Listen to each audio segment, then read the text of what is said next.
Welcome in, everyone, to another edition of the Royals Rundown podcast presented by Royals Review. I am Jacob Melham, joined today by the one and only Jeremy Hakayas Greco. Jeremy, happy summer feeling Sunday to you, friend. Blech. Yep. Dislike. Thumbs Yes. down. It Can is I humid. speak to a manager, please? Yes, I don't know if the manager will listen to you, though. It might just be company policy to have the thermostat turned up this high in June of all months, but Ugh. such is life. It was, I Imagine what think it was, July and August are going to do to us. yeah, I know, right? It seemed like it was pretty nice at Kauffman today. First pitch temperature of 74 degrees. I Ooh, would absolutely take that on a for June sure. Sunday. Yeah. It's warmer than that in my air-conditioned room. I could certainly agree with that, Jeremy. In my room, not in yours. All right, folks, we're going to talk about some Kansas City Royals baseball today. Unfortunately, it is not going to be all sunshine and rainbows. If you're still following this team, you already knew that before you tuned into this episode. You would certainly know where this episode would be heading if you already checked out royalsreview.com for all the latest news, analysis, and commentary that you could want on this team. Make sure you go check out the team's work over there at royalsreview.com. And as always, feed the feed. All right, Jeremy. So it's about 2 hours since the final pitch of the Something like Royal. that.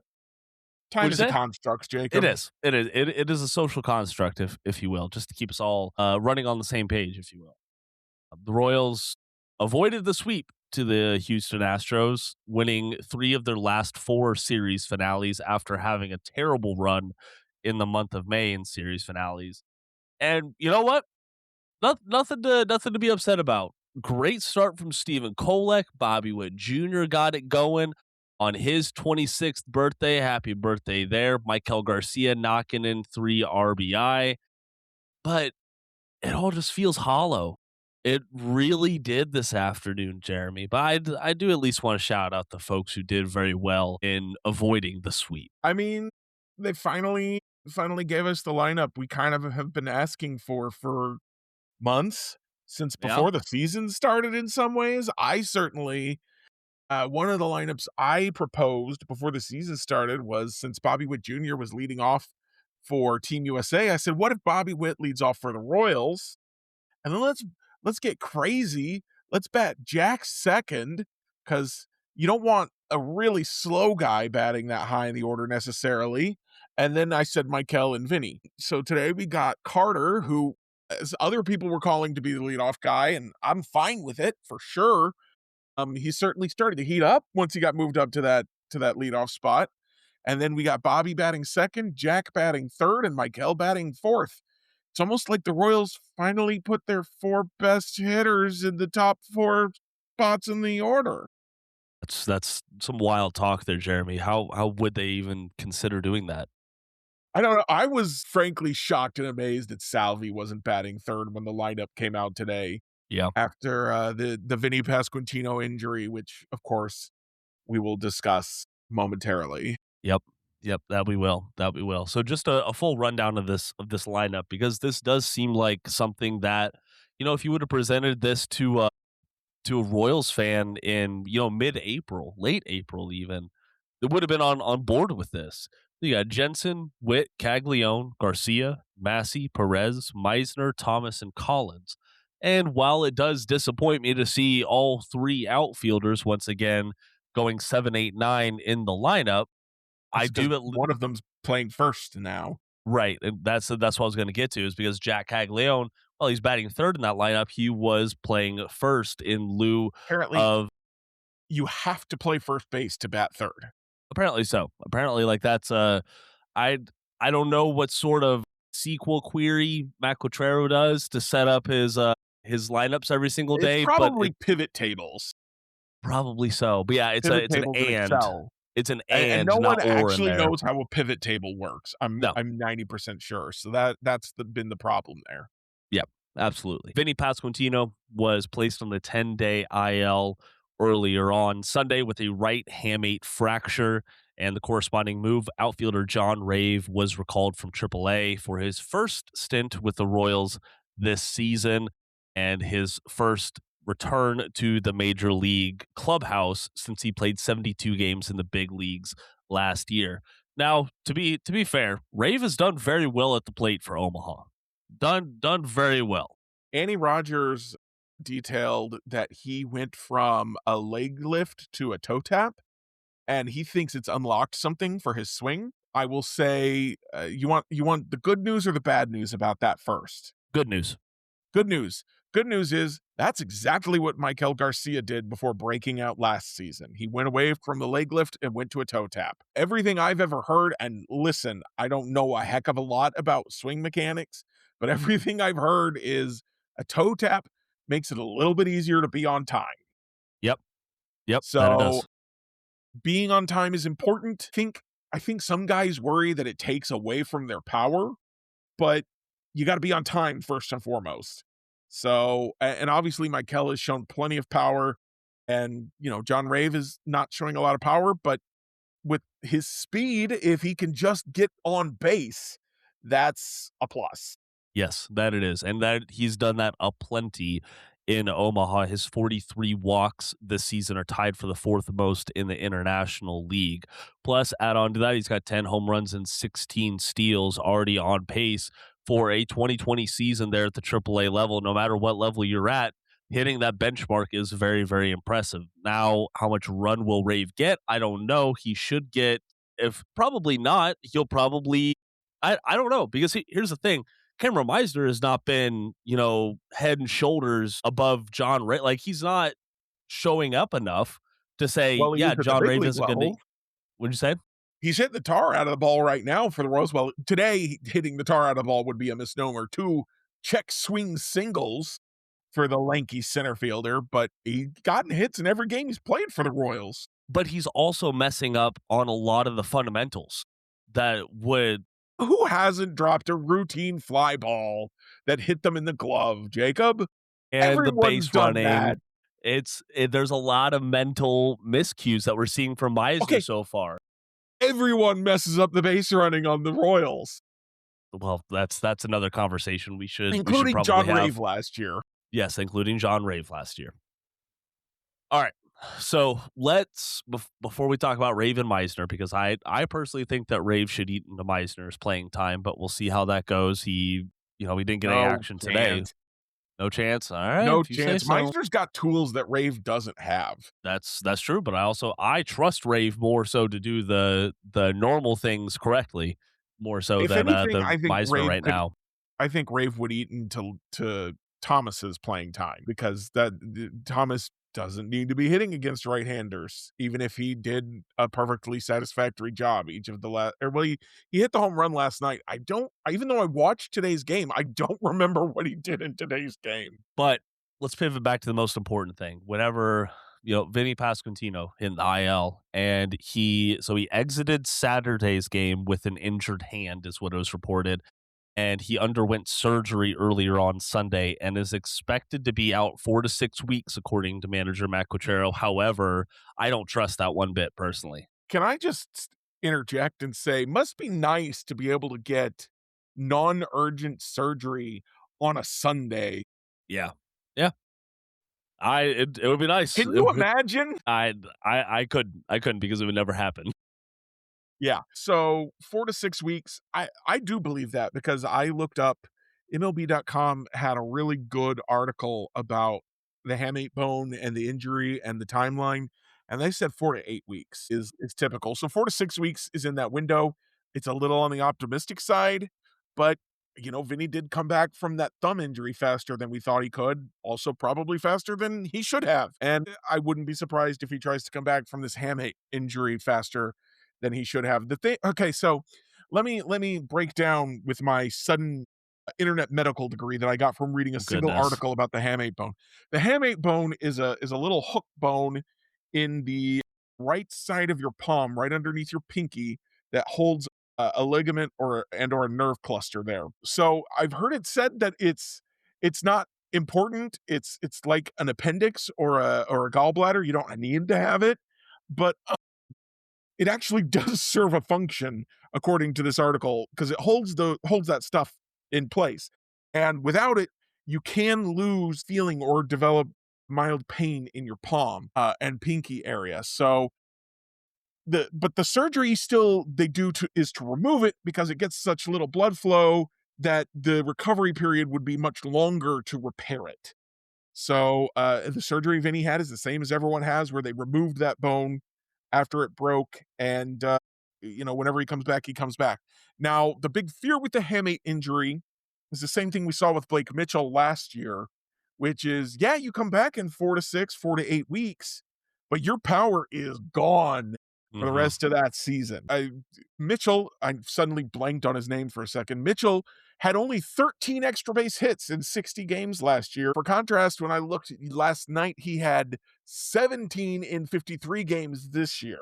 Yeah. In a season where everyone's going, is he actually hitting well? Because all he does is take walks. True So outcomes. yeah, this is a huge concern. I will say Corbin Carroll had hamate bone surgery in spring training of this year, and his power has been just fine since he came back. Also, Jackson Holiday had it. He's still not hitting well, but his ISO is higher than it's ever been in his big league career. But on the other hand, Francisco Lindor was the third star to get hamate bone surgery, and he's having by far the worst season of his likely Hall of Fame career. Yeah. So I think there's a wide range of possible outcomes. It doesn't look good. no, it doesn't. I think that those 3 do show how wide the outcomes could be. What were you saying? And it's still 1 to 2 months before he comes back. So Correct. even if he comes back and he's been hot for the last 20-ish games, even hotter for the last 10. So you don't need to go, well, we're not going to miss Vinny in the lineup. No, they are, because he's been a big part of what they've been doing the last 20 days. But even if he comes back and he hasn't lost anything and he picks up exactly where he left off, the Royals are going to be however much further in the hole they're going to get in the next 1 to 2 months, which they probably keep falling in the hole even with Vinny. So Yeah, probably so. As we sit here and talk about this team right now, they're sitting 29 and 43, owning solely to themselves the last place spot in the AL Central. Meanwhile, the Chicago White Sox, who everyone picked to win this division, they're sitting atop with the Cleveland Guardians nipping on their heels. I mean, yeah, right now we're looking at the American League. The Royals are tied with a bunch of teams with 29 wins, and the Rockies are dead last at 26 and 45 when you look across the league. But this, we already know, right? The season has not gone to the Royals' plan. This is just piling on to it, though, right? Like, this is just this mishap that started at the top of the hill that is just collecting shit as it rolls downhill. And now we're sitting here June 14th, and last podcast we could squint and see, like, okay, this is what the team has to do, and they can do it by doing X, Y, and Z. Right now, there is none of that for me right now. Okay, yeah, we just got game 72 in the books. We're almost halfway through the season, Jared. yeah. I said last time that the Royals had done well enough over the past week or so that I was willing to hold off on shoveling dirt on the grave that I had buried them in. But at this point, I bought the headstone. We're gonna install that tomorrow. So, they're done. That Yes. I Not only are they, do they keep losing games, but they keep losing games that are winnable. We've talked about this before, this idea of you're gonna win a third, you're gonna lose a third. What happens in the middle third? And the Royals, I feel like, have lost a lot of games that belong in that middle third.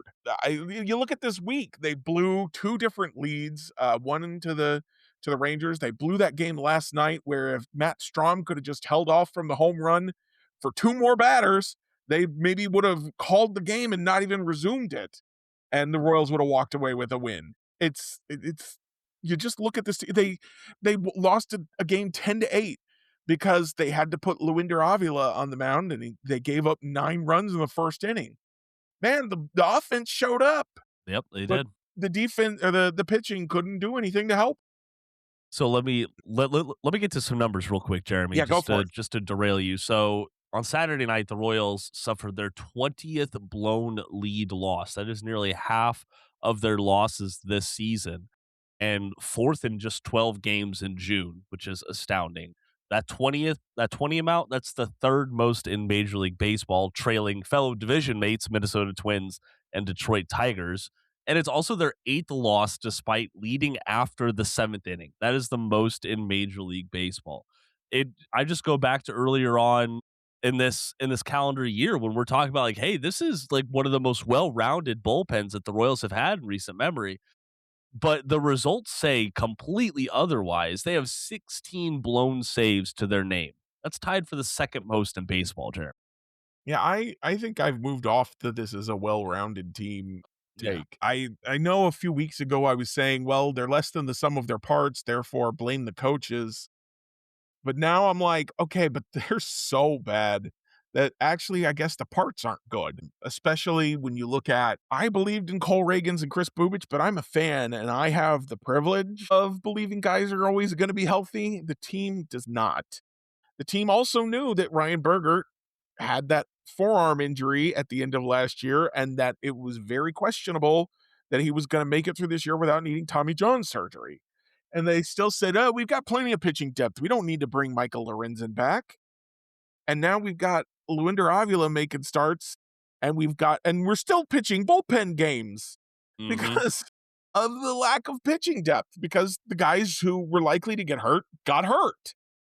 And you sit there and you look at Noah Cameron, who's looked like an ace, and Steven Kolek, who's looked like a number 2, and they're still not good enough. And you look at the bullpen, and one of my big things ahead of the year was they've got so many answers for who can fill in the middle of this bullpen that some of these guys will step up. Well, I didn't account for Carlos Estevez turning into a pumpkin. I didn't account for Lucas Erceg getting even worse than he was last year. I had concerns about whether he could bounce back and be the guy he had been in 24, but I thought he would at least be who he was last year. That didn't happen. No. And so they get a guy like Daniel Lynch who does step up, and it's still a disaster in that bullpen. Yeah. I also didn't anticipate Matt Strom just turning into one of the worst relievers in the game after being one of the best for the last 3 years. Hmm. Agreed. Agreed. This is a trade that has So not worked out in the Royals' favor at all. this is not a less than the sum of its parts team. This is a team that has a bunch of bad parts. And so the blame for me goes, it's not Q's fault. You could say, "Oh, well, he should have pinch hit Nick Lofton for Michael Massey against a left-hander because the defense got worse." But the offense got better because you need Nick Lofton to hit against the lefty because Massey can't hit lefties. He just can't. And you can be like, "Oh, well, he's better. He's enough better against lefties that you leave him in there and get his defense." That's an impossible decision for Quintero to make. You could go either way, and I could see a justification for it. And Mhm. the problem is that neither when you look at that, you've got 2 bad answers is what you've got for that problem. Yeah. Yeah. And that's not Q's fault. It's not Q's fault that Nick Lofton has forgotten how to play defense this year. It's not Q's fault that Michael Massey can't hit lefties.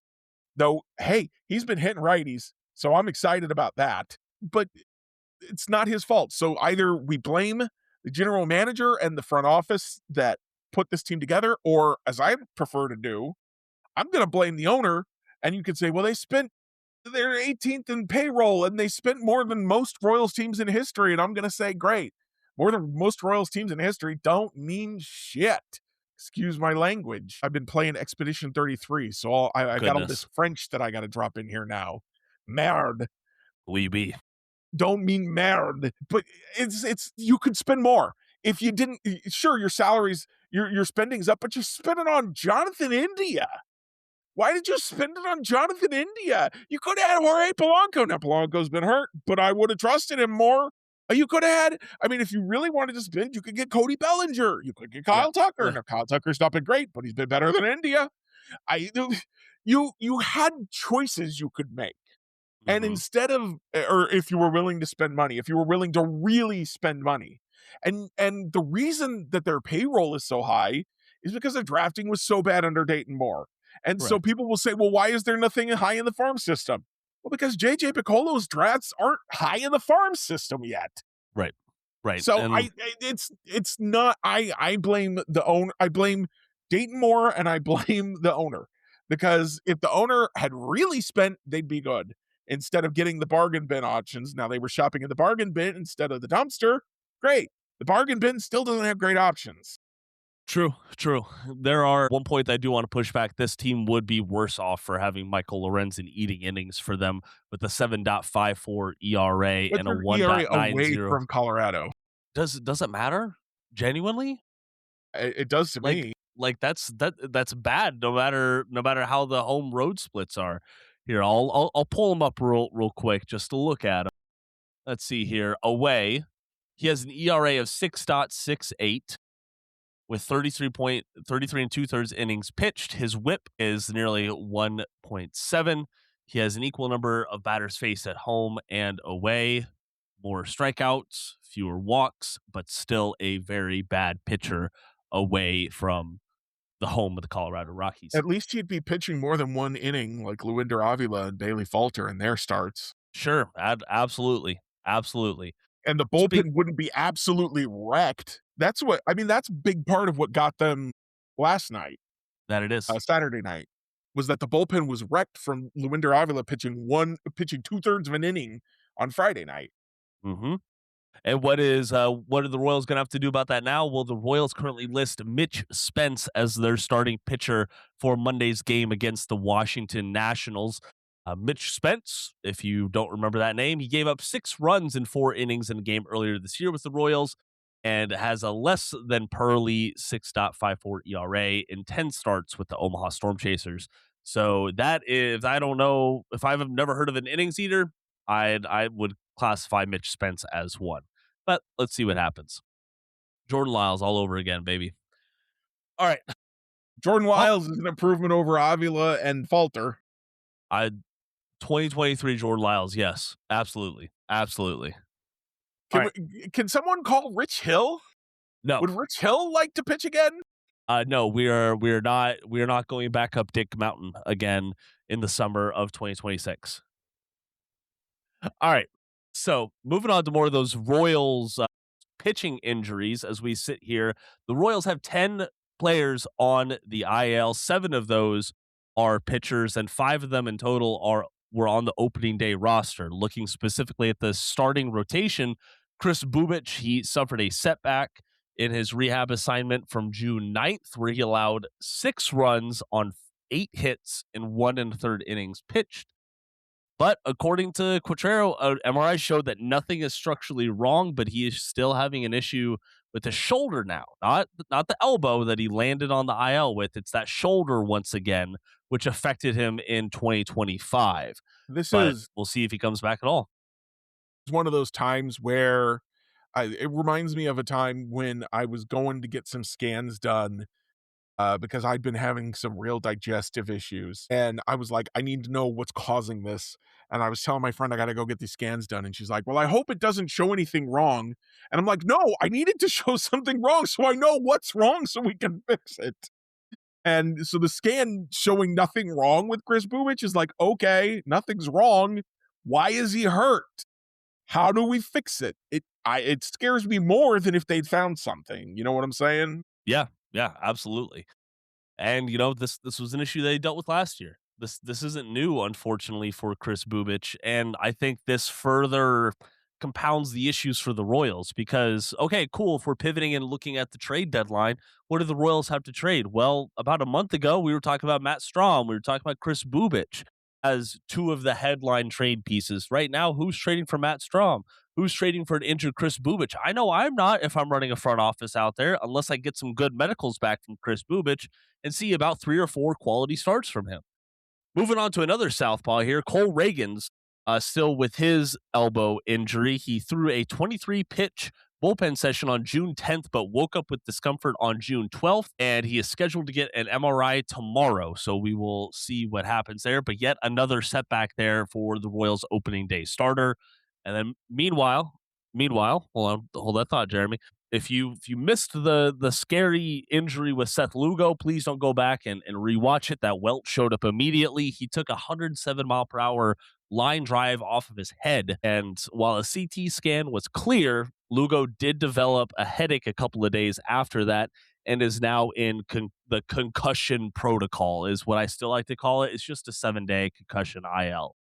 But Jeremy, what were you saying about Cole Regans? I was just gonna say, remember when that was supposed to be a minimum stay on the IL and he was gonna come right back? And that was a month ago, Yeah, absolutely. and now we have no idea when he might come back. Nope. Not an idea. That Not an inkling. that's it's a problem either with Cole Regans as an ace. You know, like, I hate when people are like, "Oh, he's a head case because he's always hurt." They said this about Adalberto Mondesi too. These people they're used to pain. They're used to working through it. If they're not, there's a reason for it. And so I don't wanna sit here and be like, "Oh, well, this is Cole Regans. He just needs to get over himself." There's something wrong with his body, and I just don't know if he can be counted on as a pitcher. The Royals may need to move him to the bullpen, and that may not be good enough to keep him healthy either. We thought they might need to do it with Bubic. They might need to do it with both of them. They might. But as far as who they're gonna trade at the deadline, I'm still stamping my foot, let's go ahead and trade Waka and Lugo. Yeah, I think that's going to be the likely path. Because I think people will pay a lot for both of those guys right now, and you gotta get what you can get as far as filling in your team for next year, for 2 years from now, Mm-hmm. I think is what you gotta do. You gotta not say, "Well, we need Waka and Lugo for next year." No. You have shown an ability that you don't have for the bullpen, but you've shown an ability to sign starters, to add starters from anywhere and get good starts.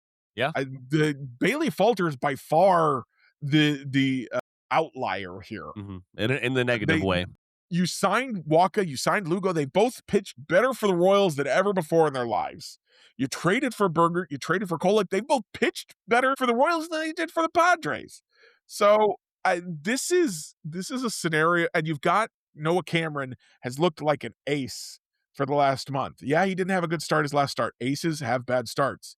Ask Tarek Skubal, who just returned from the IL. Yeah. They have bad starts sometimes. So you've got 3 guys. Berger is not going to come back till about halfway through next year. So you've got 2.5 guys that you still feel good about in your rotation. It doesn't matter what your rotation looks like this year. You can put Mason Black and Luinder Avila and Mitch Spence out there, and it doesn't matter. Doesn't matter. You're not going to win. So you might as well mess around and see what happens.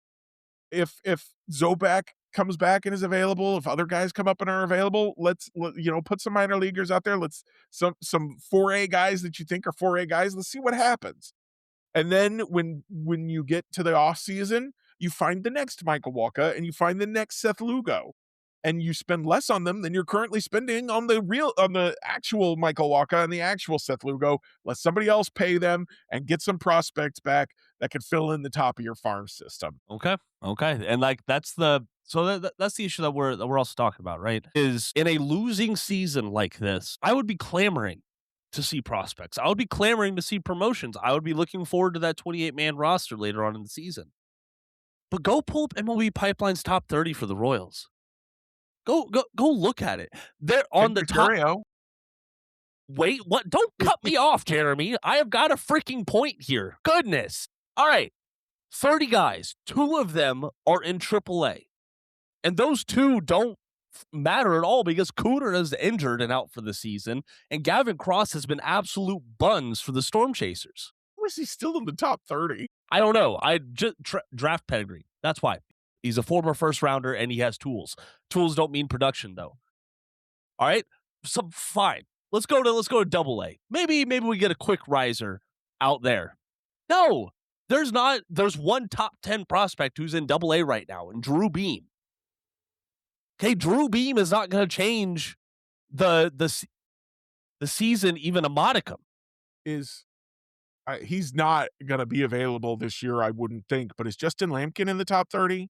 No, Justin Lampkin is not in the top 30. He is 13th. I think he will be in the top 30. Yeah. The next time they update it. So which doesn't change your point at all. I'm just like, I'm looking for any bright spots I can find. Sorry, Jeremy, we're dealing with power flickering over here. Can you say that last part again? Yeah, I was just saying, I don't want to, I'm not trying to argue against your point at all.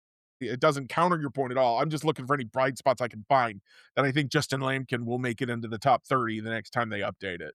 I got you. Yes, I hope that he'll make it into the top 10 by the next time they update it. If not for his own merits, then for people ahead of him struggling a little bit.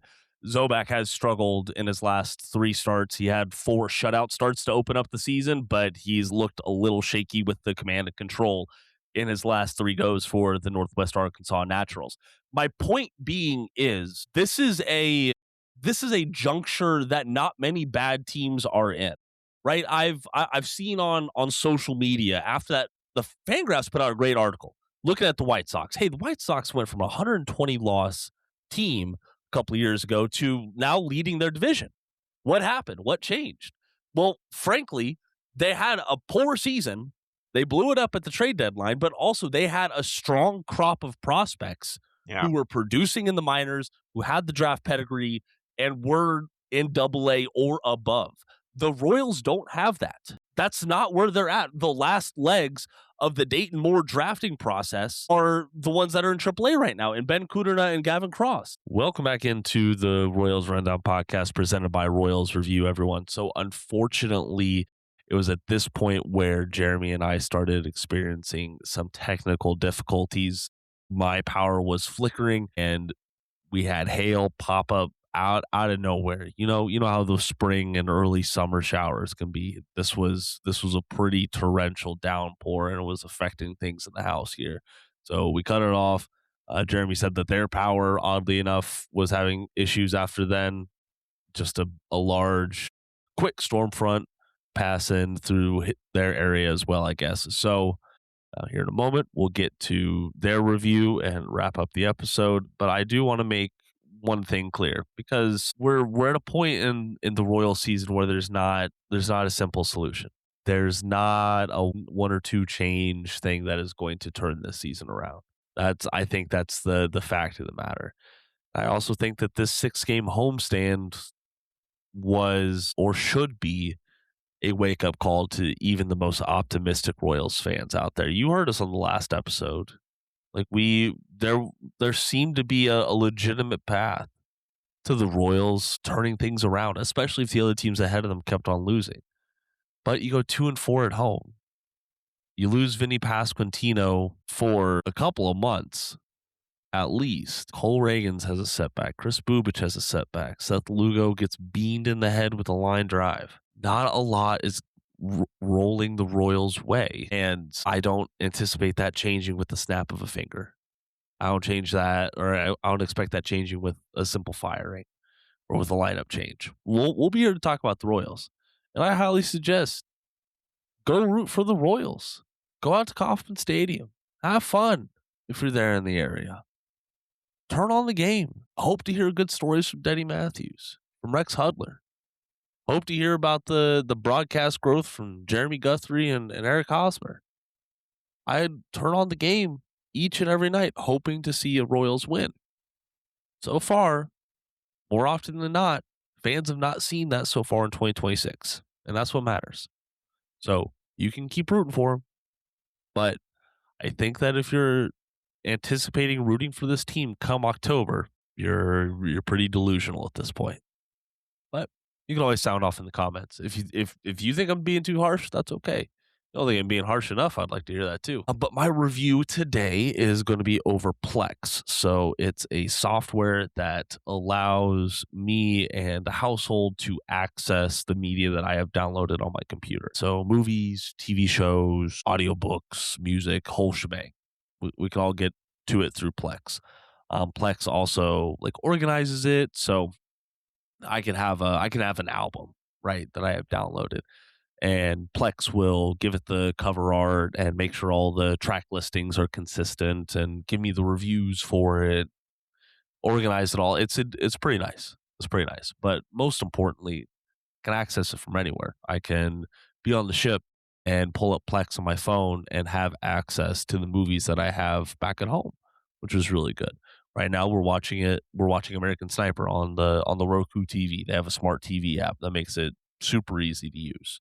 So if you're like me, if you got a big repository of data sitting on a computer and you just want to have the option to at least look at it, go check out Plex, see if it's the right fit for you. All right, we're going to get to Jeremy's review, but before we get to their review, please make sure you follow and subscribe to the podcast wherever you're listening. Most importantly, go check out royalsreview.com to stay up to date on the team. It might get a little lean there in the comment community as the season drags along, but I can tell you that even looking back at 2023, it's still a robust community, and it's still a community that cares about the Kansas City Royals. So if that's you, go check it out. I'm Jacob Milham. Thank you so much for joining us on this abbreviated episode, and until next time, go Royals. Okay, Jacob, like I warned you earlier, this is going to be more of a Royals review rant than a Royals review. So you may recall, I can't remember if I mentioned on the last podcast or 2 podcasts ago that I was playing the game Returnal, which I know I talked to Matthew about before and after the podcast. I can't remember if I mentioned it during the podcast. Anyway, so this is story time. All right, story time. I saw a trailer for the game Saros, and I was like, that looks like a lot of fun. I wonder if there's a demo that I can play so I can see if it really is fun. And there's no demo, which is a little bit of a bummer. But then I was reminded that the creators of Saros are the ones who also created the game Returnal, which I had for free through my PS Plus subscription. So I went ahead and downloaded Returnal, and to shorten this at least a little bit, I started and stopped it and deleted it twice before finally going on through for the third try. And it starts off with this really interesting mystery where you've crash landed. You're an astronaut, futuristic astronaut, and you crash landed on an unknown planet, alien planet, and there's ruins everywhere, and all the aliens appear to be dead. There's a bunch of alien monsters around, but the sentient aliens that must have built everything, that just corpses everywhere. And so you're immediately introduced to this, to a pair of mysteries. One, why did you crash land? Why were you going to this planet, and why did you crash land? 2, who are these aliens, and why are they all dead?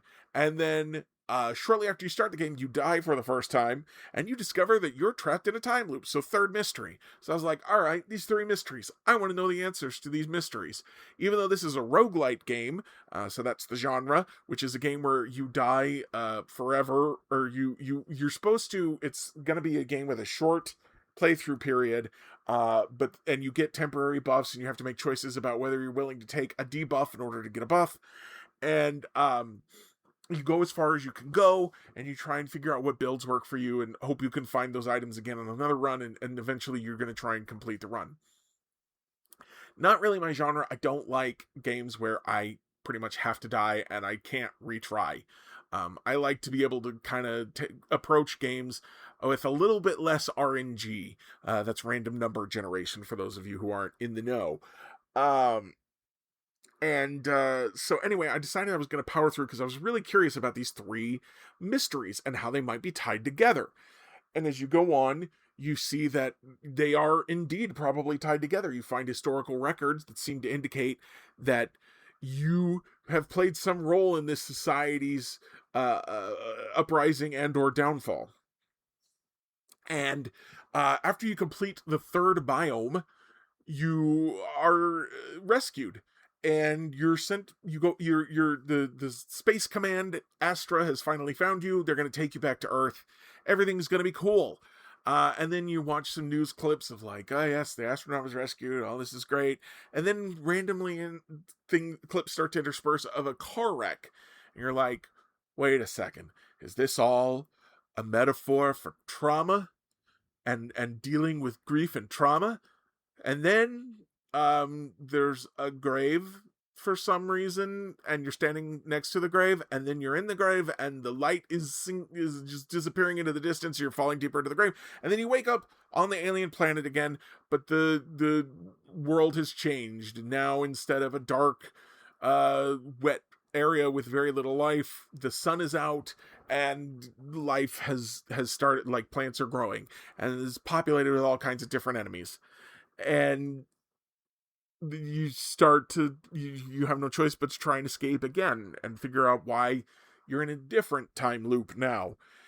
And once you complete the next three that's the finish of Act 1. Then once you complete the next three biomes, you are treated to a memory of a car wreck where it appears you were driving a car with your child, sister, brother, son, daughter in the back seat, and an astronaut, like a classical astronaut with like what we recognize as an astronaut spacesuit, appears on a bridge in front of you, and you're driving too fast, and you veer off and crash into a river. And then the game rolls credits, and you're like, what? What does this have to do with anything? What about the aliens? What about the time loop? What about the metaphor? What is happening? And then there's a secret third act, and I gave up somewhere in the secret third act because you have to collect these things, and it has to do with RNG again, and I'm like, screw it, I'm done with this. I don't want to play with the RNG anymore. So I went and found a video on YouTube, and I watched the ending, and I don't even know how to describe what happened, but I'm not sure how it applied to either of the first two endings. And I'm just sitting there going, what is going on? So then I decided, all right, I'm going to have to be that guy, and I'm going to have to Google Returnal Ending Explained. And I eventually found a Medium article where this person wrote, they did some research and found, are you confused? Do you think you have a theory about what this game is about? But, at least one piece doesn't seem to fit. And I'm like, yes, that's exactly how I feel. And they're like, yeah, that's because the development team never actually, they never agreed on a story and decided that was fine and cool.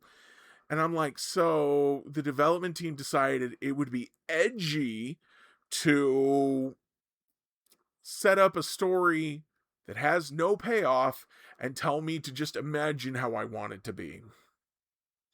First of all, let me say this. I try not to be too judgmental of art or artists, but if you are a storyteller and you decide that the best way to tell your story is to stop telling your story and tell the audience, imagine whatever happens next is what you want to happen next, and that's the right answer, you have abdicated your storytelling responsibility. I paid you to tell me a story. I bought your video game. I watched the ads. I paid for your streaming service, whatever. I paid you to tell me a story, and you stopped telling me a story before the story was done. That's not good. That's bad. I don't respect your choice. I do not respect your artistic choice. That's not an artistic choice. That's an anti-art choice to say, whatever you want it to be, man. No, make a choice and stick to it. Have some courage. Cowardly to not, and this is how it often goes. You'll see this in, say, Stranger Things, which, like, imagine the ending is whatever you want it to be.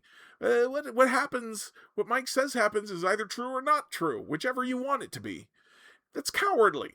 But in this case, nothing in this story is set in stone. It's not the ending, not the beginning, not the middle. Is it a hallucination? Did it really happen? Are you the mom? Are you the daughter? Who is real and what is real, and who is not and who is not and what is not? And do the aliens have anything to do with anything? And none of the answers are provided. So you made me play this game. I think I played it for at least 30 hours. I think it's got 50 hours played on my game, but I might have left it just open for a while. I played it for at least 30 hours, looking for a payoff to a story, to a mystery, to a story that does not exist. And that just simply makes me furious, which is why you are getting this 10-minute rant about this game. So I guess in the end, I did get the answer to my question of, do I really want to play Saros? The answer is no, because it's also a roguelite game by the same studio, and I absolutely do not trust them to pay off whatever the story is in that game.